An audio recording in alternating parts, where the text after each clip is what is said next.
maalum kwenye uwanja huu. Abu Twalib Msheri bila shaka ndo atakuwa kwenye mtihani wa kwanza.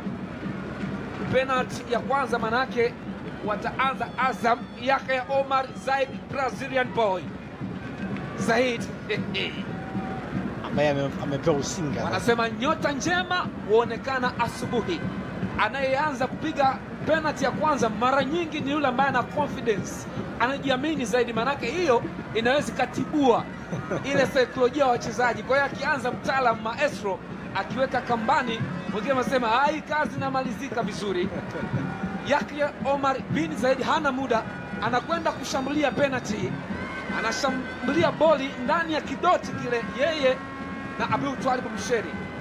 Tazama hii moment kubwa ya kwanza katika mikwaju ya penalty. Nani shujaa? Yahya Omar Zaid, what a penalty! Wow, juu sana kule ambako Abu Twalib Msheri hata angeota mbawa asingeweza kufika. Zikipimwa kwa ufanisi ni ngumu sana kuzichomoa. Penalti safi yenye uhakika, ndio maana Alisa kupewa penalti ya kwanza kama hiyo, composure ya hali ya juu. Yani ile ndio maana ya utu na utulivu. Pila ndani ya kamba wanapata kuja penalti ya kwanza. Azam FC ni shughuli ya kwanza ambayo wameitengeneza sawa sawa kabisa. Emmanuel Mwanengo yeye na boli na Aishi Mwanengo, jicho limemtoka, sajili mpya. Ukisikia jicho la tatu ndo kama hili, yuko makini kweli kweli kumtazama Ea Manula. Yeye na Mwanengo, penalty ya kwanza kwa Yanga. Mwanengo, good penalty. Aishi Manula makwenda market, neno maarufu Zanzibar, 1-1. Utasikia kwa nini akupiga huyu katika penalty ile katika mechi, lakini safi kabisa. Manengo kwenda kusukumiza ule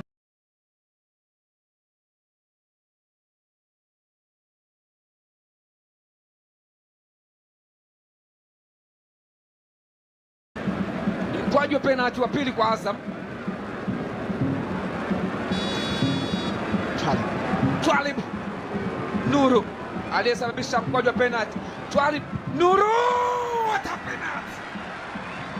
Ameshambulia vizuri sana ule mpira na kujaza ndani ya kamba. Ni Twalib Nuru, penalty kali. Abu Twalib Msheri amepotea. Tazama hii, wow, bravo Twalib Nuru. Leonard, penalty safi kabisa, nzuri yenye